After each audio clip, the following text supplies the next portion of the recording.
Olá, criptomaníacos! Ufa! Foi por pouco, mas a minha aposta de queda continua válida. O Bitcoin rompeu, inclusive, os 10 mil dólares hoje. Além disso, vamos falar sobre parasitas. Eu sei que aqui não é o Discovery Channel, mas costumamos falar muito sobre parasita aqui no canal. Tudo isso logo após a vinheta.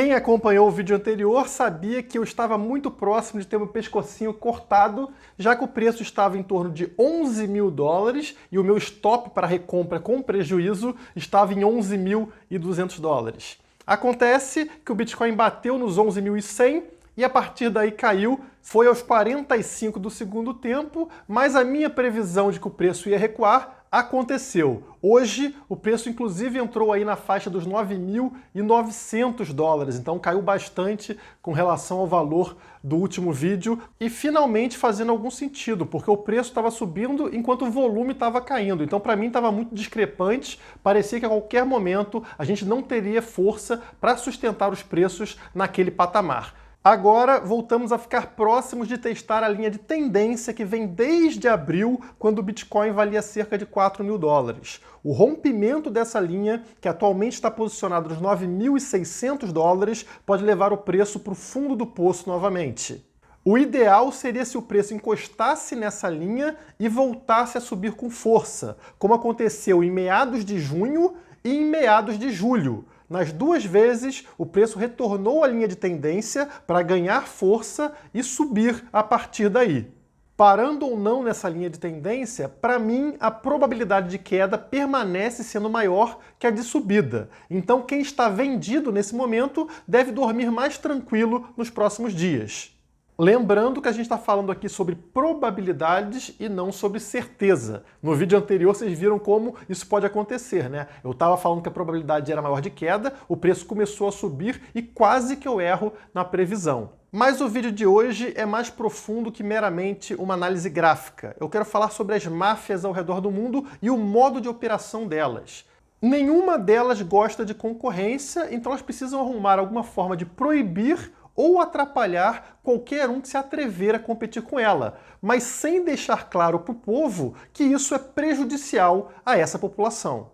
Isso precisa ser passado de alguma forma que aparente trazer alguma segurança. Não precisa fazer sentido lógico, só precisa aparentar trazer segurança. Elas criam problemas para vender uma solução, obviamente com preço superfaturado. Isso é o suficiente para enganar a maioria, mas não engana todo mundo. Como bem observou o advogado Marco Santori, o Estado colocou o Facebook numa situação impossível de ser resolvida. Sua moeda digital precisa ser centralizada o suficiente para prevenir atos ilícitos com congelamento de fundos suspeitos e, ao mesmo tempo, descentralizado o suficiente para não permitir discriminação ou favorecimento de determinados investidores sobre outros. Ora, se a blockchain permite ao Facebook desfavorecer certas pessoas por atividades suspeitas, ela obrigatoriamente permite ao Facebook favorecer outras pessoas se quiser. Não tem como você ter uma blockchain ao mesmo tempo centralizada e descentralizada. Então o pedido do Estado ao Facebook é impossível de ser realizado. Acontece que o povão não entende isso, e aí o Estado tem a desculpa de utilizar esse argumento para proibir a moeda digital. Afinal, ela não cumpriu com as exigências solicitadas, mesmo essas exigências sendo impossíveis de serem cumpridas. Essa é uma estratégia genial, porque a máfia tira a culpa dela e coloca a culpa no Facebook, falando que ele não cumpriu com uma exigência que era para a segurança do povo. Entendeu como é que funciona? Outras máfias são menos inteligentes e utilizam aquela tática mais tradicional, né, de proibir que alguma coisa seja feita para que ela ofereça isso para você diretamente. Então ela proíbe concorrência, ela oferece isso com sobrepreço ou com qualidade inferior e você é obrigado a consumir dela achando que sem ela você não teria aquilo. Você vê muito isso em comunidades onde milicianos proíbem a entrada de equipes de TV a cabo para que eles forneçam a TV pirata, né? Eles fazem lá o GatoNet e eles vendem para os moradores. Então a TV a cabo não pode acessar a comunidade, o miliciano vende isso diretamente para a população. Mesma coisa com gás, eles proíbem o fornecimento de gás para que eles vendam bujão de gás para a população. Você vê isso também no Estado proibindo o serviço de correspondência para que ele te forneça os correios obrigatoriamente, você não tem opção, e você consome o produto da máfia estatal por meio do correio. Várias máfias fazem isso, é mais fácil de ser feito. Você usa violência para impedir concorrência. E agora não está sendo diferente com criptomoedas. Você está vendo aí, por exemplo, o governo indiano proibindo criptomoedas para lançar sua própria criptomoeda. Ele está novamente proibindo a concorrência para que ele forneça a criptomoeda e todo mundo é obrigado a consumir a criptomoeda estatal.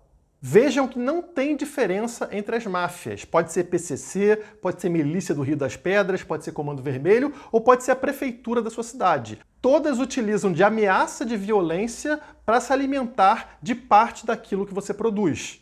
Quando falamos que essas organizações são parasitas, não estamos falando no sentido figurado. Elas realmente são parasitas como um organismo que se adapta ao hospedeiro. É assim que o Estado ou qualquer outra máfia atua. Você tenta fugir, tenta escapar daquilo e ela vai se adaptando ao hospedeiro, que somos nós, né, a sociedade, para conseguir continuar sobrevivendo e crescendo. Notem que parasitas não produzem nada. Eles pegam parte da sua energia, que foi produzida por você, para sobreviver. Então a gente vê isso por meio de impostos, de taxas, né, que vocês pagam para manter essas máfias vivas. E aí independe de qual é a máfia. Se você vive numa comunidade, provavelmente você paga alguma coisa para o miliciano. Se você vive aqui numa asfalto, você paga para o Estado. Enfim, a máfia vai viver de parasitar a sua produção, como qualquer parasita faz.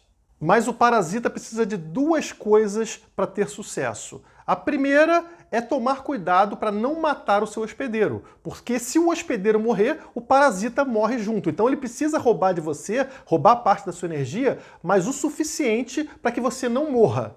E a segunda coisa é que ele precisa trabalhar sem ser detectado. Porque se você detecta que tem um parasita te consumindo, você vai tentar tomar um remédio ou matar esse parasita, e isso é ruim para ele, porque ou ele vai desaparecer, vai morrer, ou ele vai ter mais dificuldade de atuar. Então, a adaptação é essencial ao processo evolutivo. O parasita precisa se adaptar às defesas do hospedeiro. Foi essa adaptação que fez com que alguns parasitas desenvolvessem ganchos para se prender ali no nosso sistema digestivo, outros desenvolveram ventosas para sugar, outros desenvolveram imposto de renda na fonte, outros desenvolveram inflação e assim por diante. Todas essas adaptações são formas de se manter vivo ou de não ser detectado. O imposto de renda na fonte, por exemplo, é uma adaptação contra a sonegação. Nós que somos hospedeiros percebemos que estamos sendo roubados e tentamos evitar impostos, tentamos evitar o roubo. O que o Estado faz, né? O Estado parasita faz? Eles desenvolvem formas de evitar isso, cobrando diretamente na fonte, ou seja, não cobra de você que quer fugir do roubo, cobra de quem vai te pagar. Já a inflação é uma forma de te parasitar sem ser notado. Como eu falei, ser notado por um parasita é muito ruim, porque sempre vai ter ataque contra eles. Então o que ele faz? Ele fala, já que se eu colocar um imposto alto na mercadoria, as pessoas vão perceber que eu estou parasitando, vou criar uma espécie de imposto invisível. A pessoa está com dinheiro na carteira dela, eu imprimo mais moeda, essa moeda vai ficar comigo, e aquela pessoa lá começa a ter desvalorização do dinheiro na carteira, ou seja, ela está me pagando sem saber. É aquilo que eu falei, é uma tática de não ser notado. O parasita está consumindo sem que você perceba que está sendo parasitado. Mas existe uma forma mais eficiente do que tudo isso que eu falei anteriormente. É você convencer o organismo de que você, parasita, faz parte daquele organismo. Se o organismo te enxerga como um órgão, ele não vai te atacar, não vai mandar defesa contra você. Afinal, você faz parte do organismo.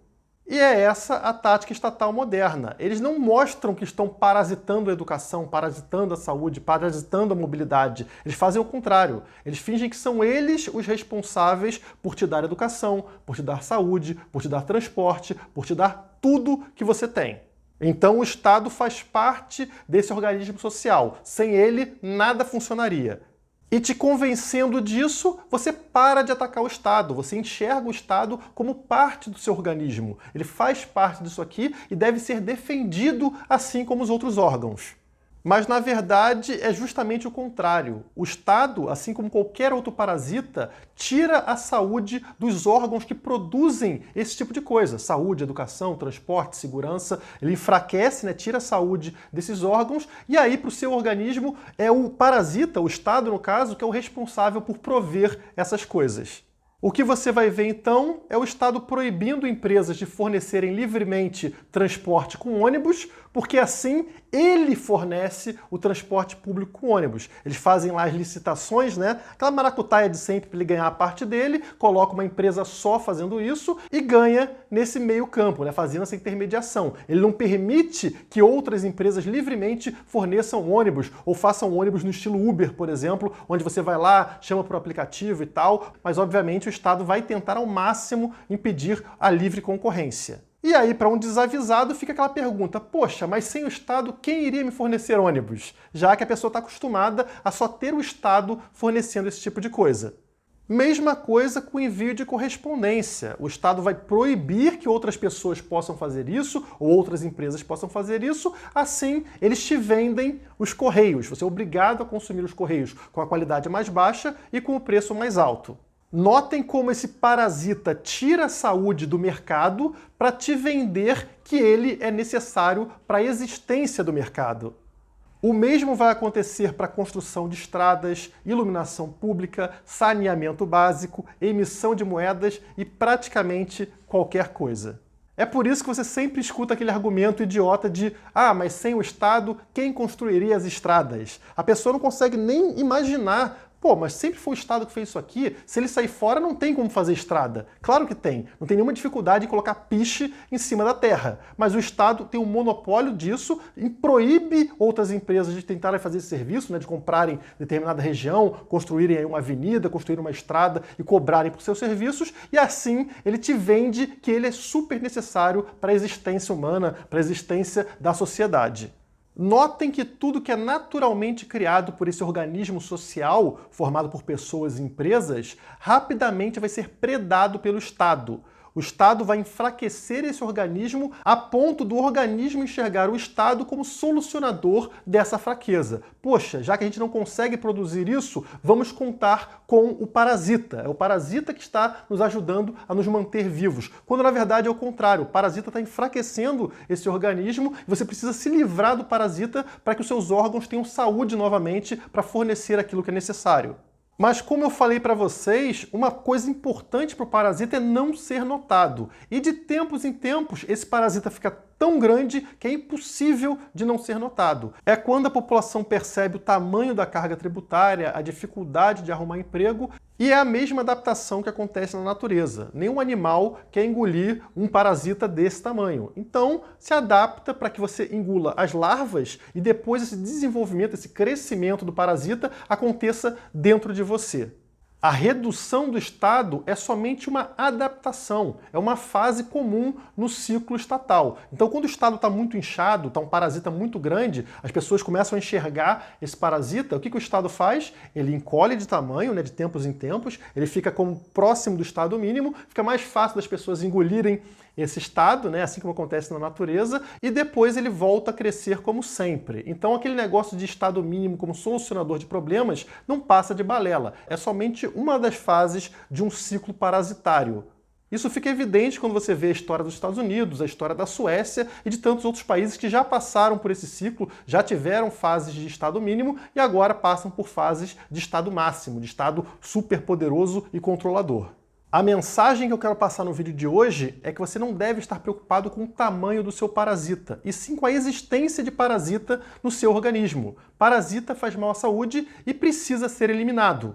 Quem vai te fornecer educação, saúde, transporte, segurança não é o Estado. O Estado somente atrapalha, ele tira a força de quem produziria isso para que ele forneça isso para você. Então, o governo indiano proibindo criptomoedas para oferecer criptomoedas é mais do mesmo. O Estado americano proibindo o Facebook de atuar pedindo coisas absurdas é também para dificultar a vida da criptomoeda do Facebook, para que o Estado americano consiga fornecer sua própria moeda melhor do que a do Facebook. Ele mata a concorrência para dar relevância para o que o parasita criou. Criptomoedas são somente um novo órgão que está para ser parasitado pelo Estado. O que o Estado está fazendo? Ele está tentando regulamentar, ou seja, dificultar a vida desse órgão para que ele se torne importante. Como eu falei para vocês, isso acontece em qualquer área. Então, se vocês não entendem por que a segurança é ruim, por que o transporte é ruim, por que a saúde é ruim, é por causa disso. E não adianta você pedir por mais Estado para resolver esse problema, porque o problema é justamente o Estado, é o parasita enfraquecendo aqueles que forneceriam saúde, educação, segurança para você. Se vocês querem resolver, matem o parasita e não o organismo que produz aquilo que você precisa. Um bom começo é impedindo que o parasita ataque um órgão que ainda não foi contaminado. E esse órgão se chama criptomoedas. Não permita que o Estado coloque suas patas sobre essa nova tecnologia. Por hoje é só. Muito obrigado e até a próxima. A divulgação das criptomoedas depende de você, por isso inscreva-se no canal e deixe o seu like. Caso queira acesso a conteúdos exclusivos, nos siga nas redes sociais que estão aparecendo na sua tela.